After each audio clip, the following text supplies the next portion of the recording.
1 week నేను చూడటం కుదరదు కదా. మిస్ యూరా.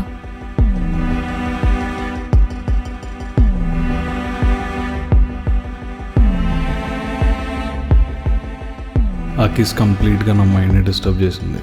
తన పర్ఫ్యూమ్ స్మెల్ నా మైండ్ నుంచి పోవడం లేదు. ఏంటో అంత పిచ్చి పిచ్చిగా ఉంది.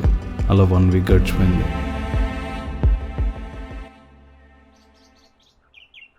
Harshita, is everything okay? Hope so. వచ్చి 2 days అయిందంటే చెప్పలేదు. చెప్పాలనిపించలేదు.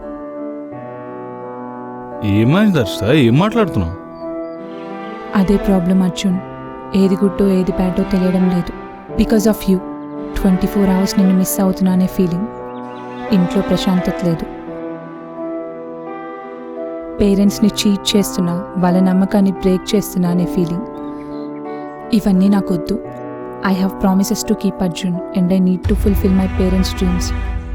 This is not going to be happen. ఇక్కడితో వదిలేద్దాం.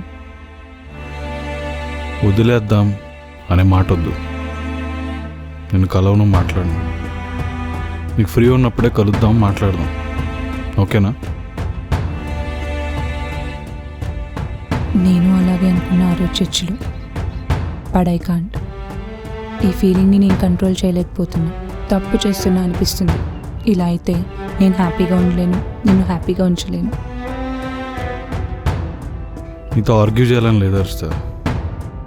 నీకు మనం దూరంగా ఉండటం కావాలి, అంతే కదా? ఓకే ఫైన్, అది నేను చేస్తాను. మనిద్దరం సేమ్ పాత్రలో ఆలోచిస్తున్నావు.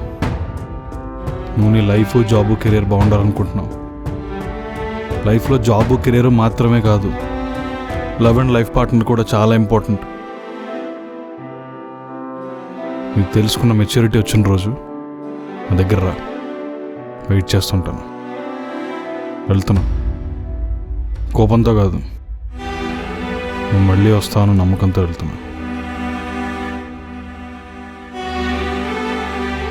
బాయ్.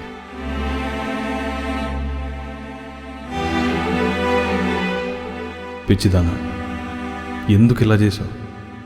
దగ్గర ఉన్నప్పుడున్న ప్రేమ ఇంటికి వెళ్ళొస్తే ఏమవుతుందో నాకు అర్థం కాలేదు. తర్వాత నువ్వు తనను కలవడానికి ట్రై చేసావా? వాళ్ళ అక్క పెళ్ళైన తర్వాత వాళ్ళంతా యుఎస్ వెళ్ళిపోయారా. తను కూడా అక్కడే జాబ్ చేస్తుంది. మరి ఇప్పుడు ఏం చేస్తావు? తను నేను కోరుకుంటే నా లైఫ్లోకి రాలేదురా. కోరుకుంటే తను నన్ను లవ్ చేయలేదు. అంత destiny. We are made for each other రా. నా లవ్ మీద నాకు నమ్మకం ఉంది.